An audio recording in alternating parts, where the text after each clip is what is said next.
موضوع الدرس في أحوال اليهود وما لهم سورة المجادلة تفسير ابن كثير. الحمد لله رب العالمين والصلاة والسلام على أشرف الأنبياء وسيد المرسلين سيدنا محمد وعلى آله وأصحابه أجمعين. اللهم صل على سيدنا محمد وعلى آل سيدنا محمد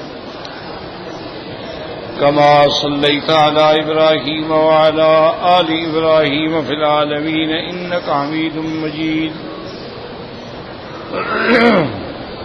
أعوذ بالله من الشيطان الرجيم. بسم الله الرحمن الرحيم. ألم تر إلى الذين تولوا قوما غضب الله عليهم ما هم منكم ولا منهم ويحلفون على الكذب وهم يعلمون.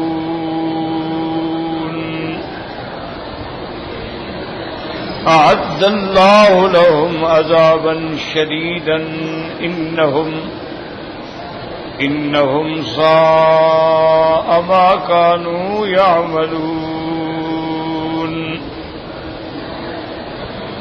اتخذوا أيمانهم جنة فصدوا عن سبيل الله فلهم عذاب مهين. لن تغني عنهم أموالهم ولا أولادهم من الله شيئا أولئك أصحاب النار هم فيها خالدون. يوم يبعثهم الله جميعا فيحلفونه له كما يحلفون لكم ويحسبون أنهم على شيء ألا إنهم هم الكاذبون.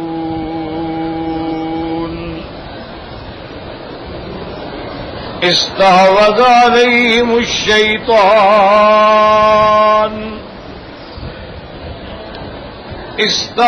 عليهم الشيطان فأنساهم ذكر الله أولئك حزب الشيطان ألا إن حزب الشيطان هم الخاسرون. اللہ تبارک و تعالی نے کلام مقدس میں ارشاد فرمایا ہے الم تر الی الذین تولوا قوما غضب اللہ علیہم ما هم منکم ولا منہم. ان آیات مبارکہ سے پہلے سابقہ آیات مبارکہ میں اللہ تبارک و تعالی نے آداب مجلس، آداب مناجات مع النبی صلی اللہ علیہ وسلم کا ذکر فرمایا.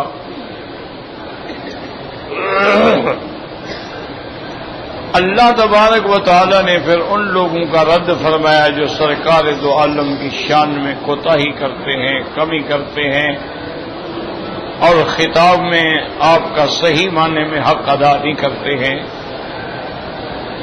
اب ان آیات میں اللہ تبارک و تعالی ذکر فرما رہے ہیں ان منافقین کا جو مدینہ منورہ میں تھے اور جن کا تعلق اور رشتہ اور محبت یہودیوں کے ساتھ تھی.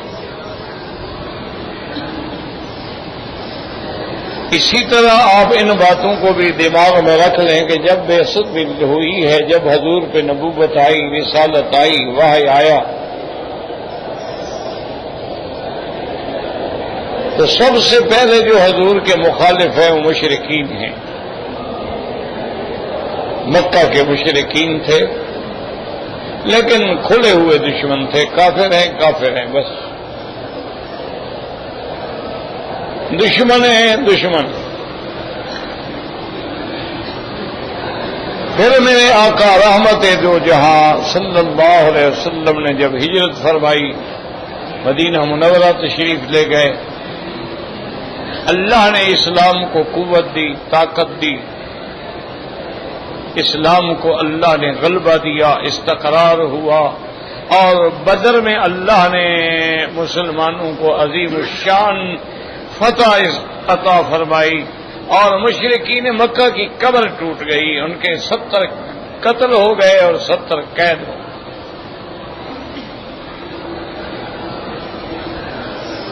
تو اب یہودیوں میں سے لوگ جو تھے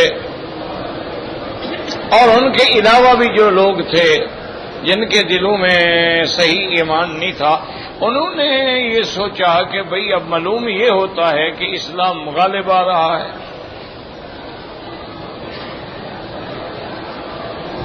تو اس کا مطلب یہ ہے کہ ہم اسلام کا مقابلہ نہیں کر سکتے ہیں، جب قریش مکہ مقابلہ نہیں کر سکے تو لہذا اب طریقہ یہ ہے کہ ہم مسلمان بن جائیں، ظاہراً اسلام ہو اور اندر کفر ہو، اور مسلمانوں میں مل کے رہیں، اپنی جان بھی بچائیں، عزت بھی بچائیں، مال بھی بچائیں۔ اگر تو مسلمان غالب رہے تو ہم کہیں گے بھی ہم آپ کے ساتھ تھے، اور اگر مسلمانوں کو کسی مقام پہ شکست ہو جاتی ہے تو ہمارا یہودیوں سے کافروں سے بھی رشتہ ہوگا، ہم کہیں گے بھی ہم نے تو آپ کو بتایا تھا، ہم تو ظاہر میں ملے ہوئے تھے نا، اندر سے تو ہم آپ کے ساتھ ہیں۔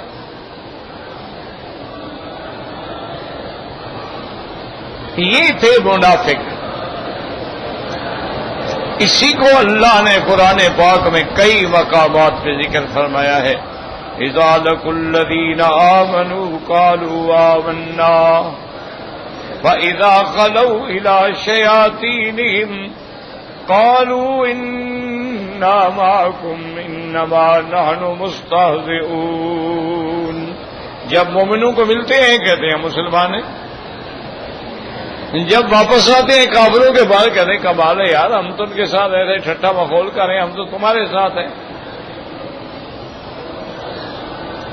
اسی طرح اللہ نے قرآن میں سورۃ المنافقون نازل فرمائی کہ اذا جاءك المنافقون قالوا نشهد انك لرسول الله والله يشهد انك لرسوله والله يشهد ان المنافقين لكاذبون۔ اللہ نے فرمایا یہ جو آتے ہیں کہتے ہیں ہم جانتے ہیں جھوٹ بول رہے ہیں۔ تو منافقین کا وجود جو ہے یہ ہجرت کے بعد آیا ہے،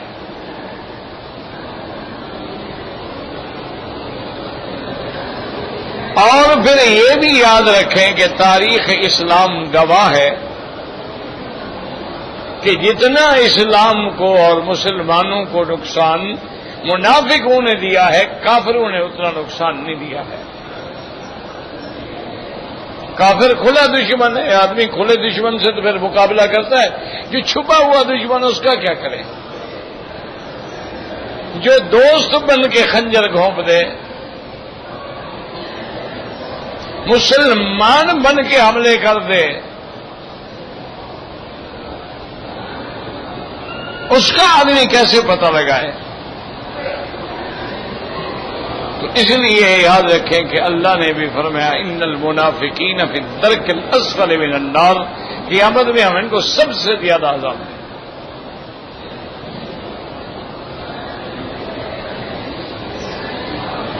اور اسی کے ساتھ یہ بھی مسئلہ سمجھ رہے کہ منافق کا معنی منافق اعتقادی، یاد رکھو،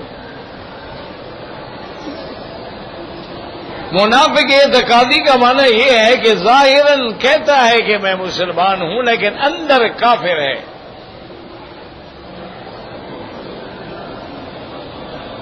یہ عقیدے کا منافق ہے، اور ایک منافق ہوتا ہے عملی کہ اس کے عمل منافقوں والے ہیں۔ تو تو منافق اعتقادی جو ہے وہ تو کافر ہے، اس میں تو کوئی شبہ ہی نہیں، لیکن جو اعمال کا منافق ہے اس کو ہم کافر نہیں کہیں گے، فاسق ہے، فاجر ہے، گناہگار ہے، لیکن کافر نہیں ہے۔ اور یہ بھی ساتھ مسئلہ سمجھ لیں کہ اب ہمیں منافق اعتقادی کا پتہ ہی نہیں چل سکتا، وہ صرف سرکار کے زمانے میں تھے جن کے بارے میں اللہ نے اپنے نبی کو بتلایا کہ یہ منافق ہے، یہ منافق ہے، یہ منافق ہے، ہمیں کیا پتا؟ تو منافق اعتقادی سمجھ لو کس سے ختم ہو گیا، اور ایک ہے منافق عملی کہ ویسے تو مسلمان ہیں لیکن اعمال ایسے ہیں جو منافقوں کے ہیں۔ اور حدیث مبارک میں آتا ہے کہ میرے آقا نے رحمت دو جہان سیدنا محمد مصطفیٰ صلی اللہ علیہ وسلم نے فرمایا کہ آیت المنافق ثلاث، آپ نے فرمایا منافق کی نشانیاں تین ہوتی ہیں، اذا حدث کذب، جب بات کرے جھوٹی کرے، وَإِذَا اؤْتُمِنَ خَانَ، امانت رکھو تو خیانت کرے، وَإِذَا وَعَدَ أَخْلَفَ، وعدہ کرے تو جھوٹا کرے، وعدہ خلافی کرے۔ تو یہ منافق کی علامت ہے کہ بات جھوٹی کرے منافق ہے، خیانت کرے منافق ہے، کیونکہ مسلمان تو جھوٹی بات کر ہی نہیں سکتا۔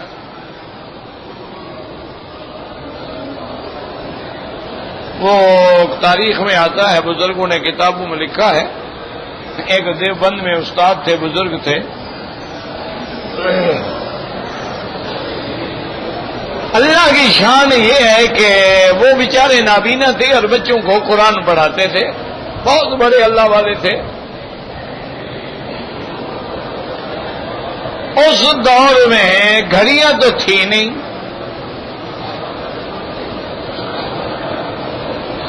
ان کی نظر بھی کمزور تھی، تو انہوں نے یہ کیا تھا کہ بھئی نشانی کے طور پہ لوہے کی کلیاں ڈال دی تھی کہ بھئی 12 بجے یہاں سورج ہوتا ہے، پھر 1 بجے یہاں ہوتا ہے، 3 بجے یہاں ہوتا ہے، ایسے انہوں نے کیلیں ڈال رکھی تھی علامت کے طور پہ۔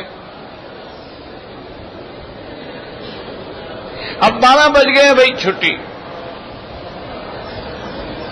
تو طالب کیا کرتے، طالب تو شرارتی ہوتے ہیں نا، قدرتی بات فطری بات ہے، وہ کیل اکھاڑ کے تھوڑی اور آگے لگا دیتے تاکہ جلدی 12 بج جائے، چھٹی ہو جائے، چھوٹے بھاگے ہم۔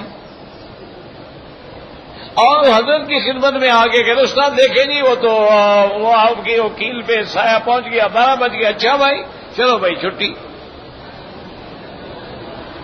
ایسے کئی دن ہوتا رہا، تو 2-4 دوست آئے، انہوں نے کہا حضرت یہ کیا کرتے ہیں آپ، یہ بچے جھوٹ بولتے ہیں، ابھی 12 نہیں ہوتے، ابھی 10:30-11 کا ٹائم ہوتا ہے، یہ کیل نکال کے پہلے لگا دیتے ہیں، آپ کو جھوٹ بول دیتے ہیں، استاد سایہ آ گیا 12 بج گئے۔ اور میں بھائی مسلمان کا بیٹا جھوٹ نہیں بول سکتا، آپ حضرت سامنے بول رہے ہو تو نہیں، مسلمان کا بیٹا جھوٹ نہیں بول سکتا بھائی، آپ کو کوئی غلط فہمی ہو گئی ہوگی،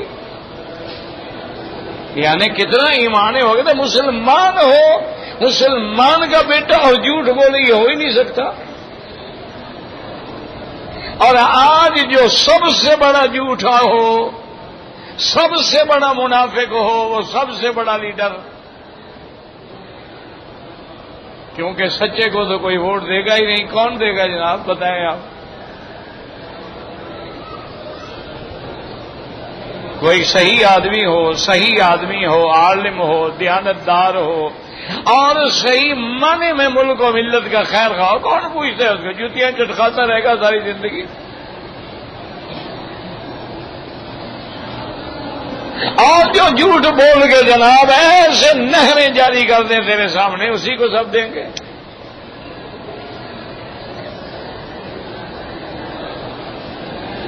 تو 3 علامتیں حضور نے فرمائی، بات کرے جھوٹی کرے، وعدہ کرے جھوٹا کرے، اور امانت رکھو تو خیانت کرے۔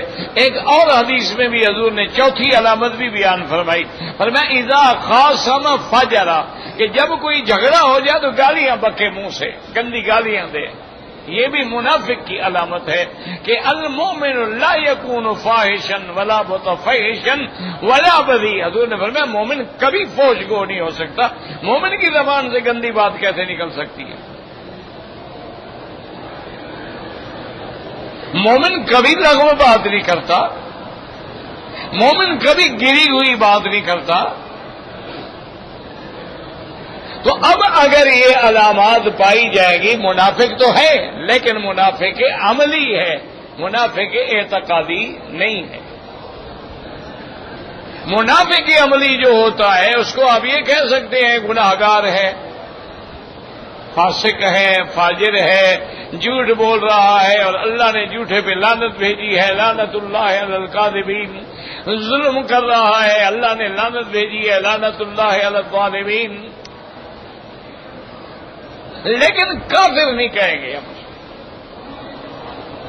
حضور کے زمانے میں جو منافق تھے وہ کافر تھے، یاد رکھو، وہ ظاہر کرتے تھے کہ ہم ایمان والے ہیں لیکن اندر کوئی ایمان نہیں تھا۔ اب ان کے بارے میں اللہ نے ان آیات میں فرمایا لم تر الی الذین تولوا قوما غضب اللہ علیہم الم ترى، یاد رکھو خطاب کس کو ہے؟ بعض علماء فرماتی ہیں کہ یہ خطاب میرے آقا محمد مصطفیٰ صلی اللہ علیہ وسلم کو ہے۔ الم ترى الى الذین تولوا قوما، اللہ نے فرمایا کیا نہیں دیکھتے میرے مدنی محمد مصطفیٰ ان لوگوں کی طرف جو ان قوموں کے ساتھ دوستی رکھتے ہیں جن پہ اللہ کا غضب ہے۔ اور بعض مفسرین فرماتے ہیں کہ خطاب یہ عام ہوتا ہے، الم ترى اے مخاطب کیا تو نہیں دیکھتا، یعنی ہر وہ جو مخاطب ہے، لیکن دونوں قول درست ہیں۔ اگر اس سے مخاطب حضور پاک کی ذات مبارک ہے تو حضور کے واسطے سے گویا پوری امت جو ہے وہ مخاطب ہے۔ اللہ خطاب نبی کو فرماتی ہے اور پھر نبی اپنی امت کو خطاب فرماتے ہیں۔ الم تر الی الذین تولوا قوما منهم غضب اللہ علیہم، یاد رکھیں اسی سے علماء نے مسئلہ نکالا ہے، کافروں کے ساتھ تجارت جائز ہے، معاملات جائز ہیں، لین دین جائز ہے، اٹھنا بیٹھنا جائز ہے، شادی غمی جائز ہے، لیکن محبت جائز نہیں ہے۔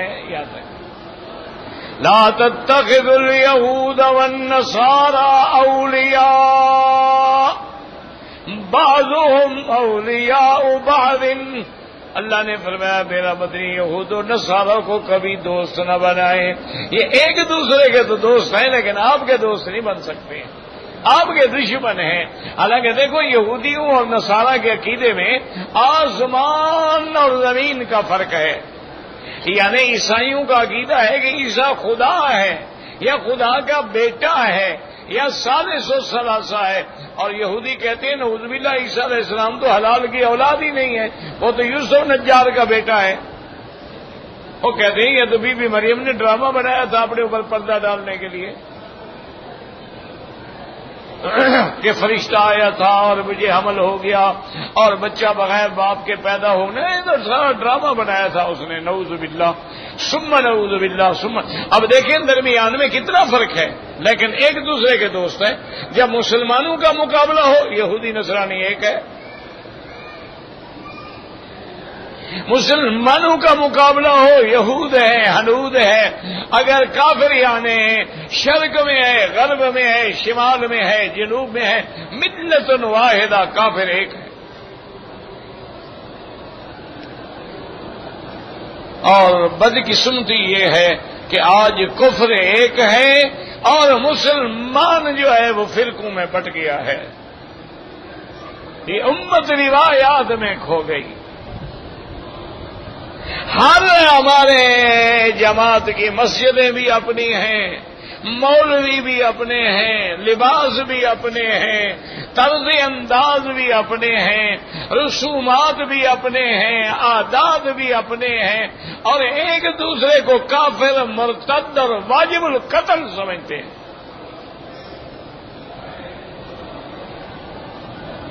انا للہ و انا الیہ راجعون۔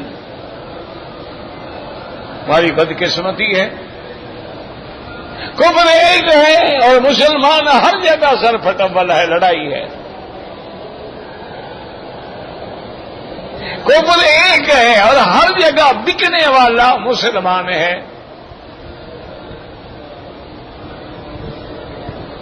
ٹھیک ہے، ہم لاکھ تقریریں کریں، اسلام سلامتی کا مذہب ہے اور ایمان کا لفظ امن سے ہے، لیکن جہاں کوئی واقعہ ہوتا ہے اندر تو مسلمان نکلتا ہے۔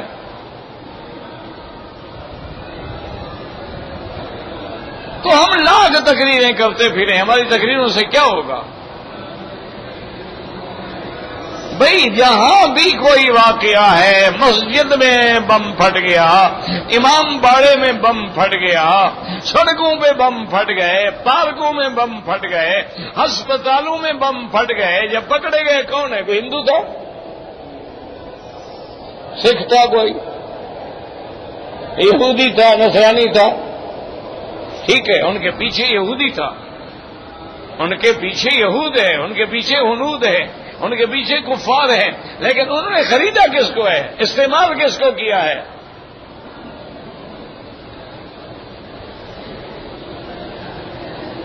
استعمال ہونے والا جو ہے کلمہ پڑھ رہا ہے، اور جن کو مار رہا ہے وہ بھی کلمہ پڑھنے والے ہیں۔ اس کی وجہ یاد رکھو کیا ہے؟ ہم قرآن حدیث نہیں پڑھتے ہیں نا میرا بھائی۔ اگر ہم قرآن حدیث پڑھیں تو سارا کچھ قرآن میں لکھا ہوا ہے۔ حضور پاک نے، میرے آقا نے، رحمت دو جہاں نے، محبوب مصطفیٰ صلی اللہ علیہ وسلم نے کھول کھول کے بیان کر دیا ہے۔ آپ نے فرمایا کہ جب میری قوم میں گانا بجانا عام ہو جائے گا، ٹھنڈے دل سے سوچتے جاؤ کہ اب ہے یہ حالت۔ فرمایا جب میری قوم میں، میری امت میں گانا بجانا عام ہو جائے گا، لوگ ریشم استعمال کریں گے، لوگ شرابیں پئیں گے، نام بدل دیں گے، عریانی، فحاشی اور زنا عام ہو جائے گا، اور اولادیں ماں باپ کی نافرمان ہو جائیں گی، اپنی بیوی کے غلام بن کے ماں کو دھکے دے کے گھر سے نکال دیں گے۔ فرمایا جب فواحش و بے حیائی کا دورہ ہوگا، اللہ تم پہ عذاب قتل مسلط کر دے گا۔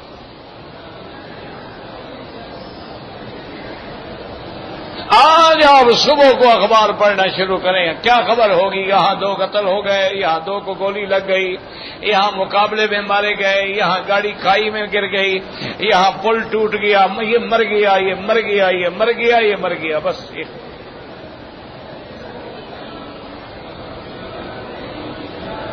اور یہ بھی خبر ہے بیٹے نے باپ کو قتل کر دیا، کیوں؟ نشے کے پیسے نہیں دیتا تھا۔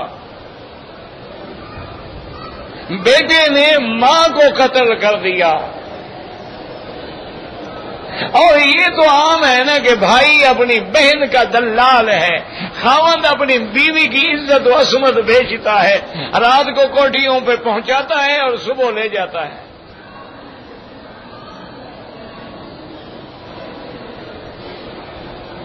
تو اس لیے حضور پاک نے فرمایا کہ جب زنا عام ہو جائے گا اور لوگ عیب بھی نہیں سمجھیں گے، کو جی یہ کیا عیب ہے؟ وہ کہتے ہیں جی انجوائے کر رہے ہیں ہم۔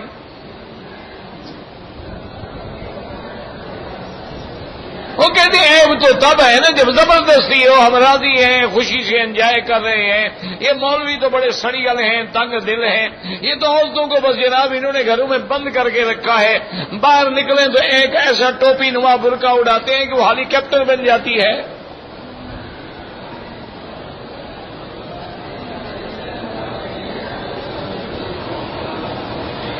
تو اللہ نے فرمایا پھر ہم عذاب دیتے ہیں اور وہ عذاب کیا ہوگا؟ قتل مسلط کر دیں گے۔ ایمان سے کہیں آج قتل ہے کہ نہیں؟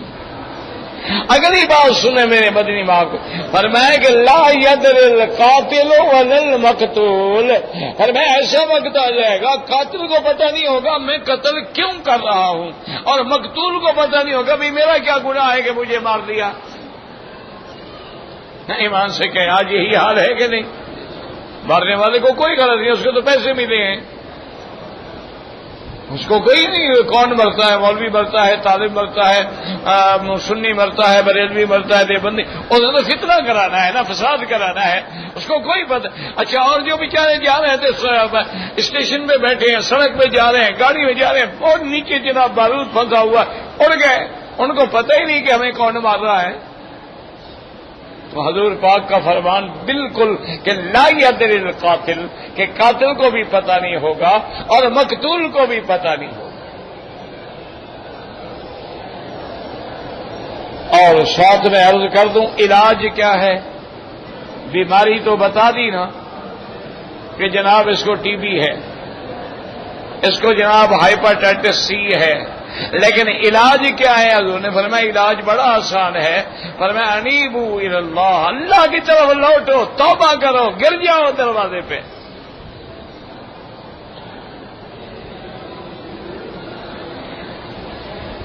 فرمایا کہ بالکل ما نزل بلاء الا بذنب، کوئی مصیبت نہیں آتی مگر گناہ سے، وما رفعت الا بتوبۃ، اور وہ بلا نہیں ٹلتی جب تک تم توبہ نہیں کرو گے۔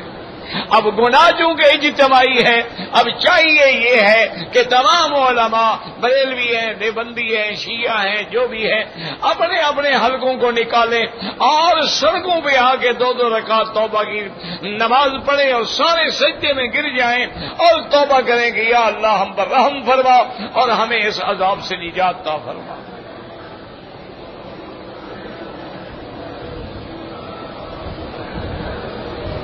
تو اس لیے اللہ فرماتے ہیں وہ قوم جن پہ ہم نے غضب کیا، غیر المغضوب علیہم۔ اسی طرح دوسری جگہ قرآن کہتا ہے غضب اللہ علیہم ولعنہم، اللہ کا جن پہ غضب ہے، جن پہ لعنت ہے، کون؟ یہودی، یہ انہی کو دوست بناتے ہیں۔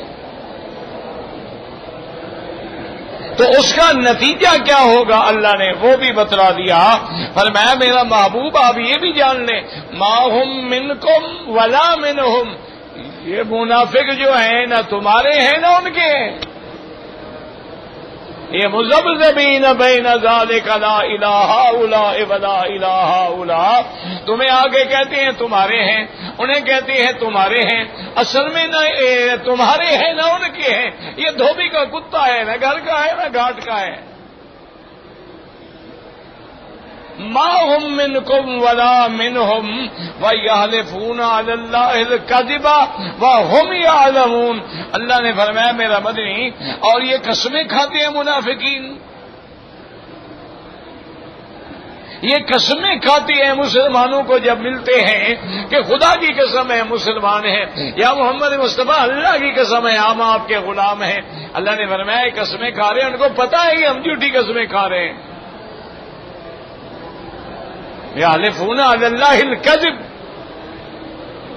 اور پھر کمال کی بات یہ ہے کہ یہ جانتے بھی ہیں کہ میں قسم بھی کھا رہا ہوں لیکن میں جھوٹی قسم کھا رہا ہوں، تو اس لیے آگے اللہ نے فرمایا اعد اللہ لہم عذابا شدیدا، ان کے لیے اللہ نے بڑا سخت عذاب تیار کر رکھا ہے، انہم ساء ما کانوا یعملون، کیونکہ انہوں نے بہت برا کیا جو کر رہے ہیں۔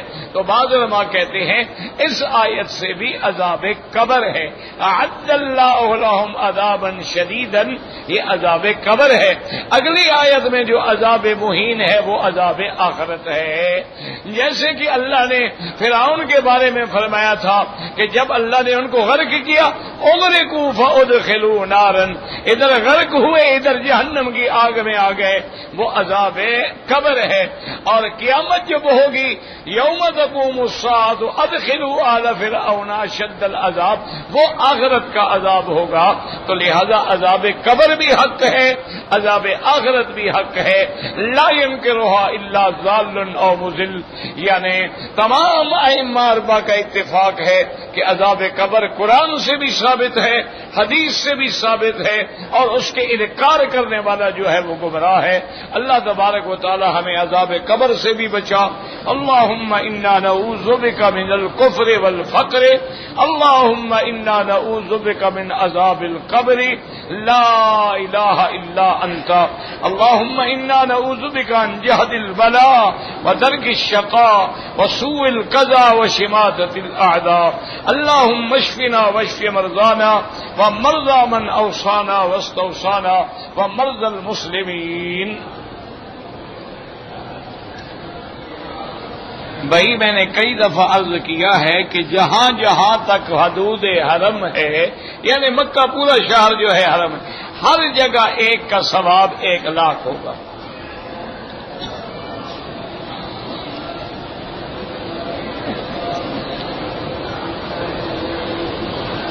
اگر کوئی آدمی مثلاً روز عمرہ کرے، ہر حال میں اس طرح پھروانا پڑے گا، چاہے بال ہوں یا بال نہ ہوں۔ اچھا ویسے بھی کوئی گنجا آدمی عمرہ کرے تب بھی اس طرح پھروانا پڑے گا۔ اگر ایک آدمی صفا مروہ دوڑ چکے ہیں، ایک دوسرے کا سر مونڈے جائز ہے؟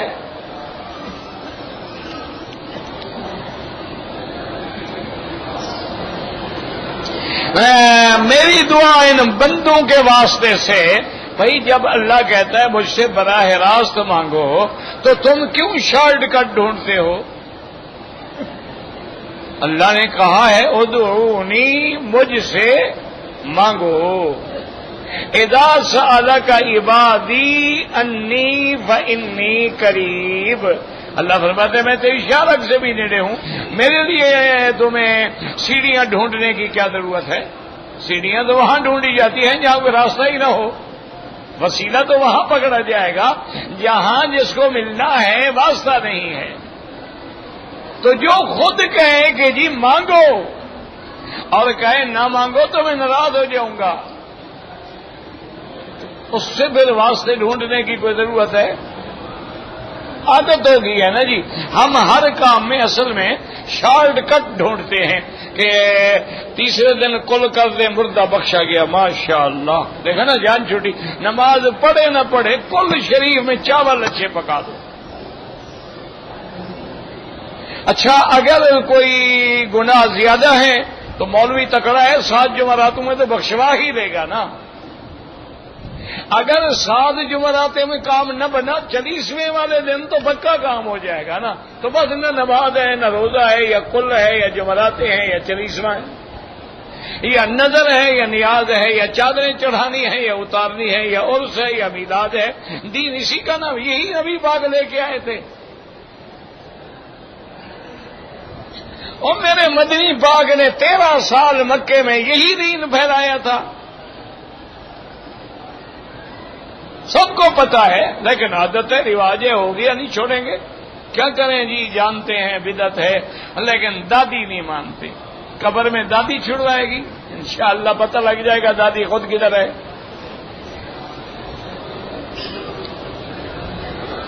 طواف میں درود پڑھے، بالکل پڑھے، افضل یہ ہے یاد رکھو جو میرے مدنی پاک نے پڑھا ہے، سبحان اللہ والحمد للہ لا الہ الا اللہ اللہ اکبر وللہ الحمد۔ ویسے درود پڑھو، کلمہ پڑھو، جو مرضی ہے پڑھو۔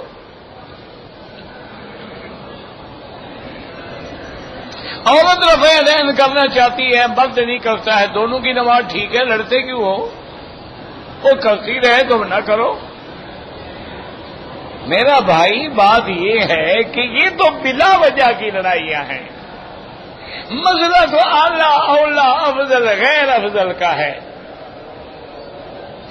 کیونکہ جو احناف ہیں وہ یہ کہتے ہیں کہ ایک حدیث بھی نہیں ملتی جو دوام پہ دلالت کرے، بلکہ حضرت یعنی عبداللہ ابن عمر کے بیٹے ہیں، وہ فرماتے ہیں میں نے ابا کے ساتھ نمازیں پڑھی، کبھی رفع یدین نہیں کرتے تھے۔ حضرت علقمہ فرماتے ہیں میں نے عبداللہ ابن مسعود کے ساتھ نماز پڑھی، وہ رفع یدین نہیں کرتے تھے۔ اسی طرح حضرت اسود کی روایت ہے، حضرت نافع کی روایت ہے، عبداللہ حضرت ابن عمر کی روایت ہے، وہ ایک روایت ہے، اور ایک صحیح حدیث میں روایت ہے کہ حضور نے فرمایا کہ تم کیوں ہاتھ ہلاتے ہو، میں کیا دیکھتا ہوں کہ تم ہاتھ کیوں ہلا رہے ہو؟ تو وہاں منع کی حدیث بھی ہے۔ تو حضور سے رفع یدین کرنا بھی ثابت ہے، یاد رکھو، اس بات رفع یدین ہے، دوا میں اس بات نہیں ہے۔ بات کو سمجھا کریں، ہم تو انکار نہیں کرتے ہیں، لیکن سنت کب بنے گی؟ جب دوا ثابت ہوگا۔ مسئلہ سمجھو، بس یہی تو مصیبت ہے کہ آج کل ہم 2 کتابیں پڑھ لیتے ہیں اور مولوی بن جاتے ہیں، کدھر جائے آدمی؟ بی بی عائشہ سے آپ کے بھانجے نے عبداللہ ابن الزبیر نے مسئلہ پوچھا۔ انہوں نے کہا کہ اماں جان، کیونکہ آپ کی خالہ ہے، بھانجے ہیں آپ کے، بی بی اسما کا بیٹا ہے، بی بی اسما اور بی بی عائشہ بہنیں ہیں۔ انہوں نے کہا خالہ جی بات مسئلہ پوچھنا ہے، صحابہ میں اختلاف ہے کہ کیا وضو کرنے کے بعد اگر آدمی اپنی بیوی کو ہاتھ لگا دے یا بیوی کو بوسہ دے دے تو وضو ٹوٹ جائے گا، دوبارہ کرنا پڑے گا یا نہیں کرنا پڑے گا؟ یہ مسئلہ ہے اور صحابہ میں اختلاف، اسی لیے امام شافعی کے نزدیک تو اگر ہاتھ لگ جائے وضو ٹوٹ جاتا ہے۔ اسی لیے آپ نے دیکھا نہیں انڈونیشیا والے بیچارے عورتیں ہاتھوں میں دستانے چڑھاتی ہیں، کپڑے باندھے ہوئے ہیں، کیونکہ بھی ہاتھ نہ لگ جائے، کہیں ہاتھ گیا وضو ٹوٹ گیا۔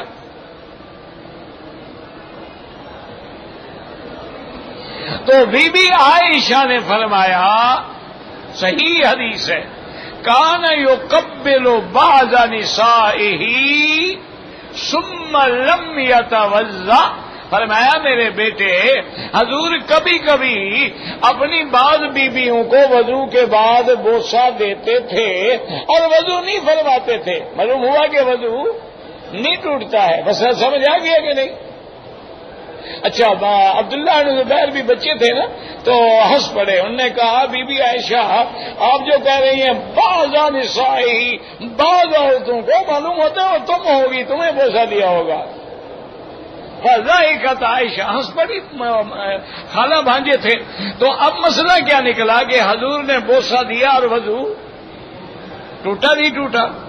اچھا، اب کوئی کہے کہ یہ سنت ہے کہ جب وضو کرو پہلے بیوی کو بوسہ دو پھر نماز پڑھو، کیا خیال ہے؟ حدیث میں تو ثابت ہے لیکن سنت نہیں ہے، سمجھو، بیان جواز ہے، اس بات ہے۔ حضور نے کھڑے ہو کر پیشاب فرمایا، بخاری کی حدیث ہے، لیکن کھڑے ہو کر پیشاب کرنا سنت نہیں ہے لیکن ثابت ہے۔ حضور نے اپنی امت پہ شفقت کی کہ ایسے حالات ہو جاتے ہیں، جیسے اب یورپ میں جاؤ، وہاں بیٹھ کے پیشاب کرنے کی جگہ ہی نہیں ہوتی، سارے کھڑے ہو کے پیشاب کرتے، مجبوری ہے، جائز ہے، کر لو، کوئی مسئلہ نہیں۔ تو اس بات ہونا الگ بات ہے اور سنیت ہونا الگ بات ہے، ورنہ ہم تو کبھی جھگڑا نہیں کرتے، جو کرتے ہیں الحمدللہ، جو نہیں کرتے ہیں الحمدللہ، اللہ سب کی نمازیں قبول فرمائے۔ اور تم دونوں مولوی جو ہو نا، رفع یدین کرنے والے بھی نہ کرنے والے، کٹھے ہو کے اس پہ زور لگاؤ جو بدبخت نماز ہی نہیں پڑھتا، جو پڑھ رہا ہے ان کو خدا کے لیے پڑھنے دو، جو اتفاق سے نماز پڑھے اسی کو لڑاتے ہو، جو باہر کھڑا ہے اس کو کوئی کچھ نہیں کہتا۔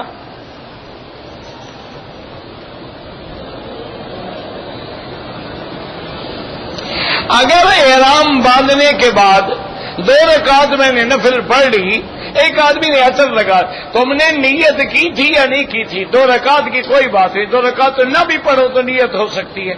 اگر تم نے لبیک پڑھ لیا تھا، نیت کر لی تھی لبیک اللہم لبیک لبیک بعمرۃ، پھر عطر لگایا تو دم پڑ گئی، یا فوراً دھو ڈالا ہے تو کوئی دم نہیں پڑے گی۔ اور اگر ابھی نیت نہیں کی تھی اور پہلے لگایا کوئی حرج نہیں، کیونکہ پہلے تو عطر لگانا سنت ہے۔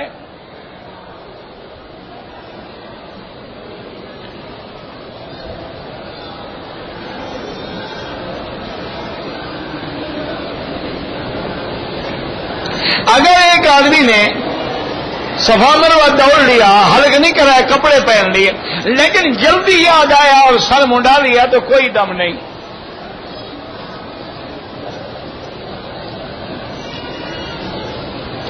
بھائی تعویذ جو ہے، میری رائے تو یہ ہے کہ نہ لکھا کریں، نہ گلے میں ڈالا کریں۔ بعض علماء کہتے ہیں قرآن حدیث میں جو ہے وہ جائز ہے، لیکن افضل یہ ہے کہ بچیں، پڑھ کے دم کر دیں، پانی پہ پڑھ کے دم کر دیں، کیونکہ پھر تعویذوں سے رواج بن جاتا ہے، پھر لوگ غلط تعویذ بھی گلے میں ڈالتے ہیں۔ اگر کوئی آدمی داڑھی کا استہزاء کرتا ہے، داڑھی کو برا سمجھتا ہے، وہ کافر ہو جاتا ہے۔ داڑھی نہ رکھنا گناہ ہے، داڑھی پر اٹیک کرنا کفر ہے۔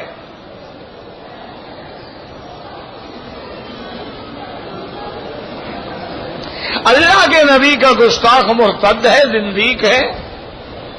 مرد اگر کالا رنگ پہنے تمہاری مرضی، کوئی رنگ پہنو، لیکن ماتم کے طور پہ نہ پہنو، یعنی کوئی مر جائے پھر کالے کپڑے پہنو تو حرام ہے، ویسے پہنتے ہو لاکھ دفعہ پہنو۔ کہتے ہیں جی میں پاکستان میں آپ کو دعوت کرنا چاہتا ہوں، آپ دعا کر دیا کریں، دعوت یہی ہے میری کہ جب یاد آئے میری صحت کے لیے، عافیت کے لیے، دین کی خدمت کے لیے، بس دعا کر دیا کریں، اس سے بڑی کوئی دعوت نہیں۔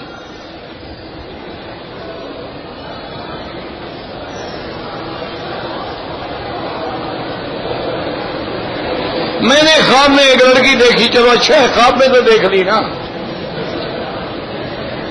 عجیب بات ہے۔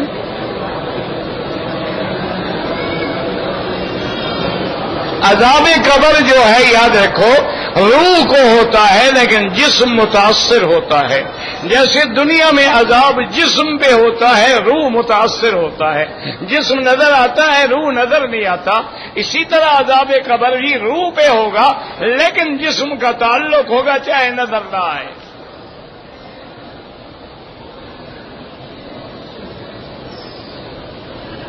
کہتے جی کہ جیسے مراکز ہوتے ہیں دین کے مراکز کرنا تو قرآن میں ہے نا، یتلو علیہم آیات کا قرآن کے مدرسے، یعلمہم الکتاب والحکمت قرآن و حدیث کے مدرسے، ویزکیہم تزکیے کے مدرسے، یہ تو سارا قرآن میں ہے۔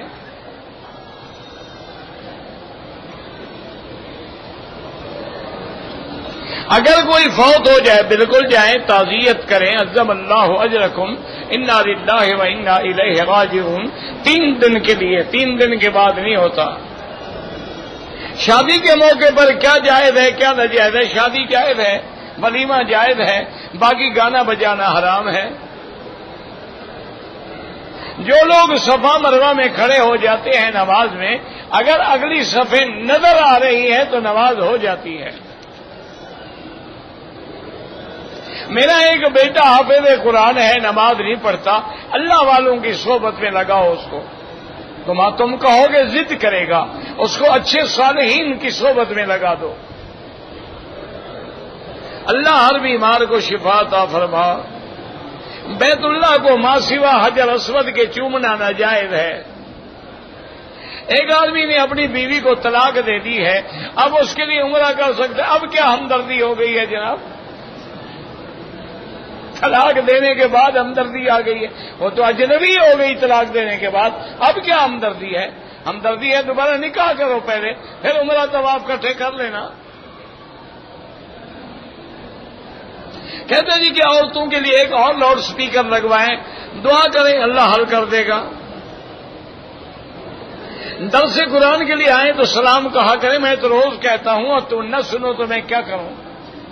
اب یہ تو میرے پاس ہے نہیں کہ ہر کسی کے کان میں جا کے کہوں، اور نہ میں اتنا بڑا بزرگ ہوں کہ میری آواز ہر کسی کو پہنچ جائے۔ میں جب آتا ہوں جو قریب ہے السلام علیکم کہتا ہوں، وعلیکم السلام کہہ دیتے ہیں، بات ختم ہو گئی۔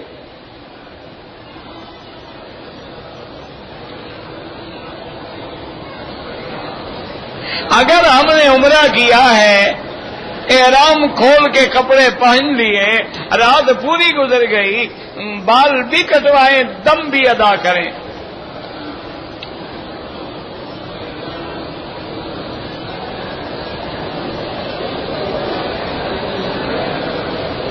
پتہ نہیں کیا لکھا ہے، بیوہ عورت ہے نہ بیٹا ہے، بھائی کہیں کام نہیں ہے، والدہ فوت ہو گئی ہے، والدہ کے لیے عمرہ کرانا چاہتا ہے، پتہ ہے مجھے سمجھ نہیں آیا کیا پوچھا ہے آپ نے۔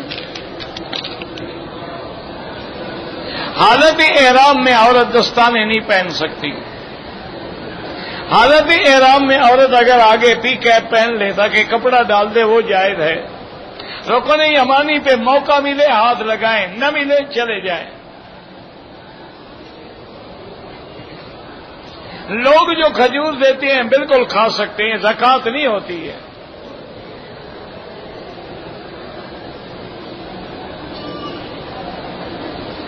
اگر بیٹے پہ جنات کا اثر ہے، میں تو جانتا نہیں، کسی عالم سے رجوع کریں جو جنات وغیرہ کا علاج کرنا جانتے ہوں۔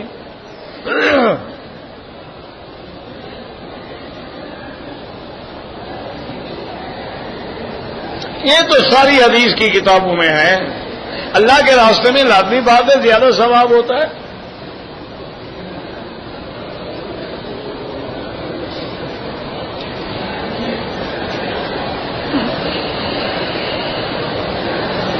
ایک جماعت ہے جو 5 وقت نماز پڑھتے ہیں لیکن اپنے گھر میں جوتوں کے ساتھ، جب اللہ کے حرم کی نماز سے محروم ہے تو معلوم ہوا وہ حق پہ نہیں ہے۔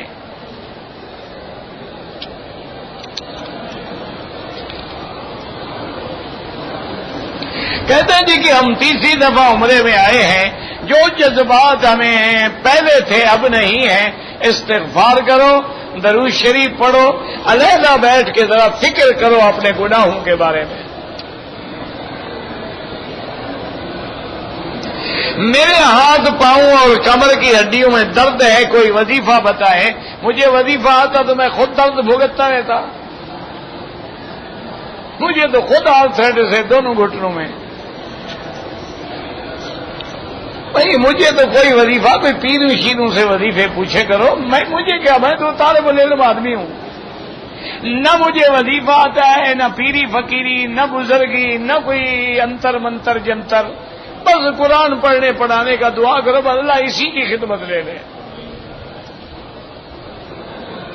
میرے دشمن بہت ہیں، دشمن نہ بناؤ نا، ان کو دوست بناؤ، جو وجہ ہے دشمنی کی ختم کر دو، دشمنی ختم ہو جائے گی۔ کہتے ہیں جی کبوتروں کو دانے ڈالتے ہیں، پھر ان سے کوئی دانے چنتے ہیں کہ اس سے اولاد ہو جاتی ہے۔ بہرحال بھائی تمہارا کوئی مسئلہ ہوگا، ہمیں تو سمجھ نہیں آیا کہ شوہر سے اولاد نہیں ہوتی، کبوتر سے ہو جاتی ہے۔ عجیب مسئلہ ہے بھائی، ہمیں تو نہیں سمجھ آیا۔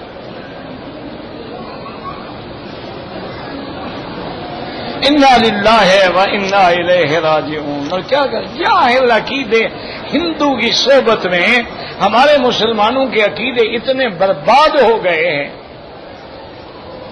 وہ اپنا دیکھ لینا جی، ہندو اپنے دیوی دیوتا کا یوم مناتے ہیں، بھجن گاتے ہیں، ہم تعزیے نکالتے ہیں، تماشے بناتے ہیں، کیا کام ہے جو ہم نہیں کرتے ہیں۔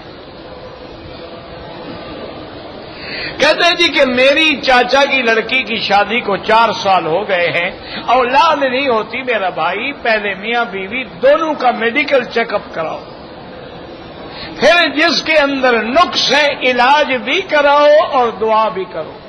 رب لا تذرنی فردا وانت خیر الوارثین۔ قضا نمازیں کیسے پڑھیں؟ جیسے ادا پڑھتے ہیں۔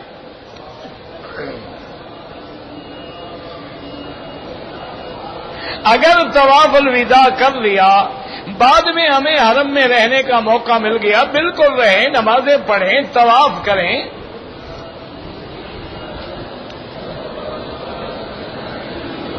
کہتے ہیں کہ یہاں پر بھی حنفی مدرسہ ہے، بہت سارے ہیں. کہتے جی کہ میں اس لیے داڑھی نہیں رکھتا ہوں کہ اگر مجھ سے گناہ ہو جائے تو لوگ داڑھی والوں پہ اعتراض نہ کریں. پھر تو نماز بھی نہ پڑھو، کہ نماز پڑھنے سے گناہ ہو جائے پھر لوگ نماز والوں پہ اعتراض کریں گے. روزہ بھی نہ رکھو، روزے والوں پہ گناہ ہو گیا، روزے والوں. یہ کیا انسان ہے، جاہل و منطق ہے تمہاری. اللہ کے نبی کی مخالفت کر کے بہانے بھی بناتے ہو. داڑھی رکھنا الگ عمل ہے، گناہ کی الگ سزا ہے.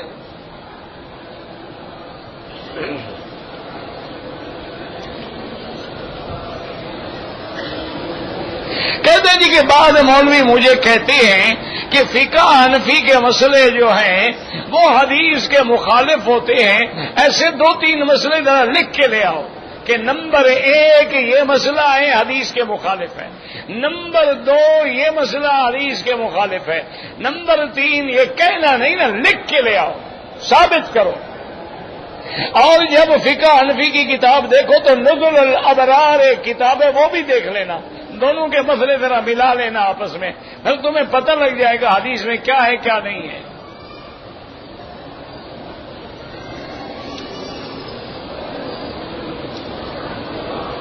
جو استغفار آپ کو آتا ہے پڑھتے رہیں بھائی.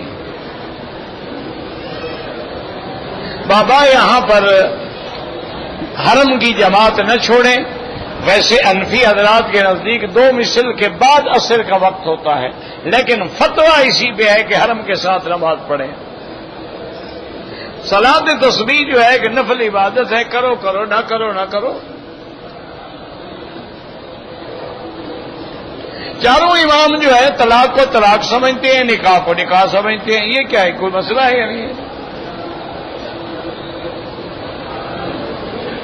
جب نماز پڑھیں سجدے کی جگہ پہ نظر رکھیں.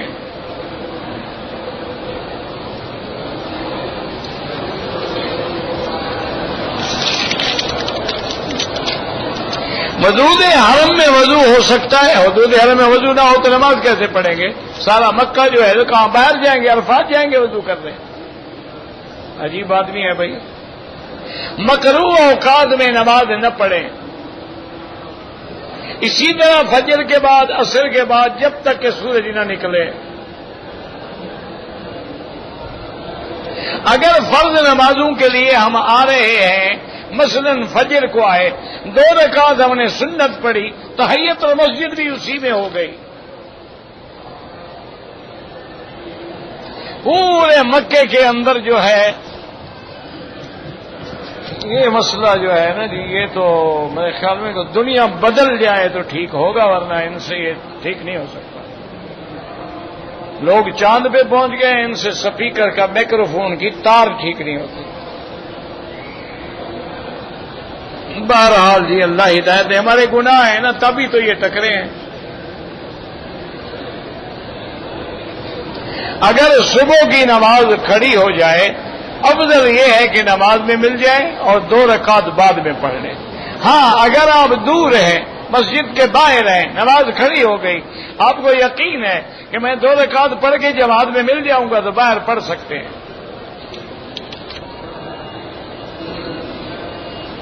نماز کی جب تکبیر ہوتی ہے تو امام احمد بن حنبل فرماتے ہیں جب مکبر کہے حیا علی الصلاۃ تو کھڑا ہونا چاہیے، اور امام ابو حنیفہ فرماتے ہیں کہ جب کہے قد قامت الصلاۃ، قد قامت الصلاۃ، کوئی مسئلہ نہیں. کوئی پہلے بھی کھڑا ہو گیا تو کیا ہو گیا، کچھ بھی نہیں ہوتا ہے.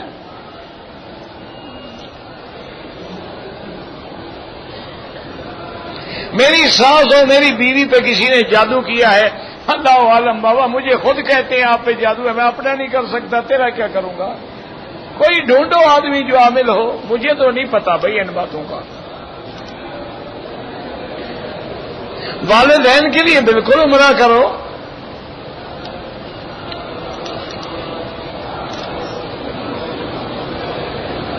ہاں تو بی بی عائشہ فرماتی ہیں کہ حضور نے اپنے اللہ کو نہیں دیکھا، یہ ان کا اجتہاد ہے. جمہور صحابہ کہتے ہیں دیکھا ہے.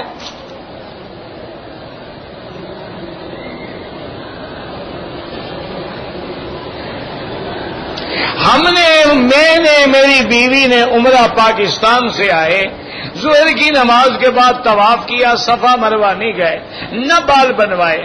آج صبح طواف کیا، صفا مروا نہیں گئے، نہ بال بنوائے۔ ماشاءاللہ عمرہ بھی برباد، دونوں پہ دم بھی لازم۔ مذاق ہے؟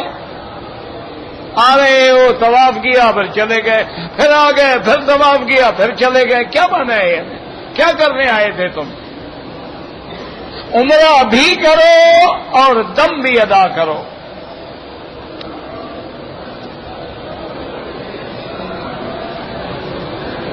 اگر ہم جمعرات اور عمرہ کرنا چاہیں، لاکھ دفعہ کریں، مسجد عائشہ سے کریں، جیرانہ سے کریں، عرفات سے جا کے احرام باندھ آئیں، جدہ سے باندھ آئیں، بالکل جائز ہے۔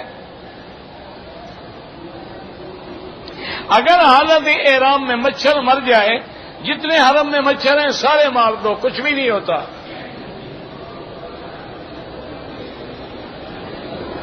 اگر ایک آدمی ہے وہ مسجد عائشہ احرام کے لیے جاتا ہے لیکن عصر کے بعد کا وقت ہے، نماز نہ پڑھے، بس وہاں نیت کرے لبیک بعمرۃ لبیک اللہم لبیک پڑھتے ہوئے آ جائے۔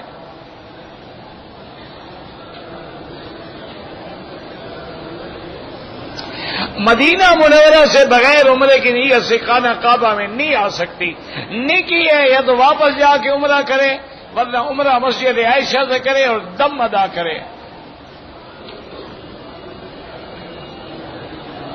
مجھے اپنے بچے کا مکتب کرانا ہے، مجھے نہیں پتا مکتب کرانا ہے کیا مطلب۔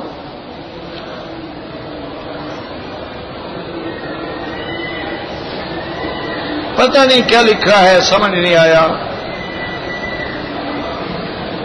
اگر میرے پاؤں میں تکلیف ہے، انگلیوں میں چھالے ہیں، تو میں کوئی جراب باندھ کے یا کپڑا باندھ کے یا جوتا پہن کے عمرہ کر سکتا ہوں؟ کر سکتے ہیں۔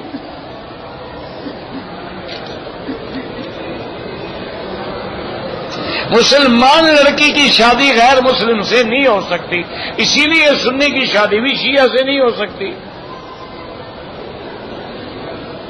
مجھے پیشاب کے بعد قطرے نکلتے ہیں، ہر نماز کے لیے نیا وضو کرو، انڈر ویئر رکھو تاکہ دھو دیا کرو۔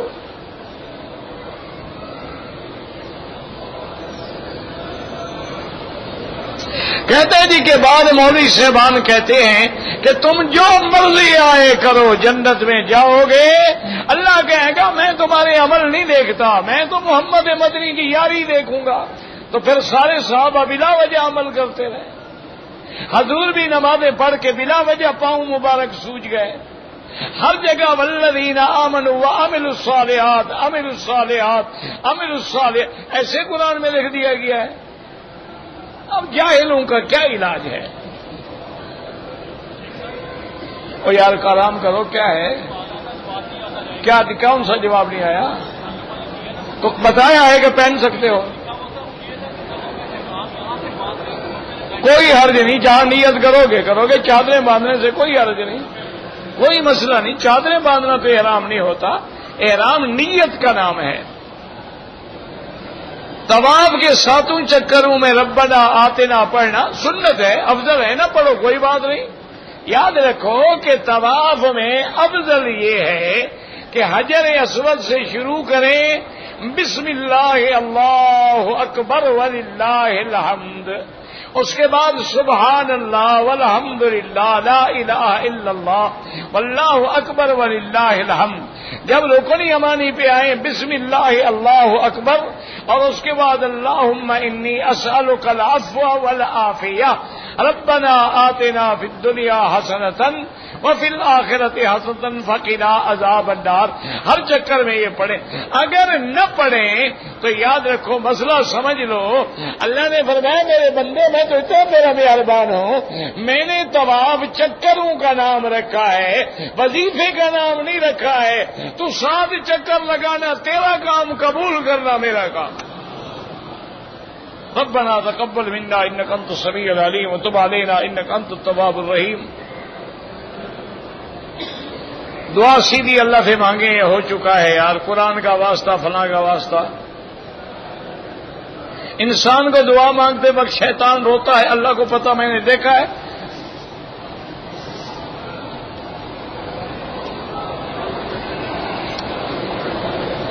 میرا بھائی جو شیعہ قرآن کا منکر ہے وہ کافر ہے، جو شیعہ حضرت ابو بکر کے صحابی ہونے کا منکر ہے وہ کافر ہے، جو شیعہ بی بی عائشہ کی عزت و عفت و عصمت کا منکر ہے وہ کافر ہے۔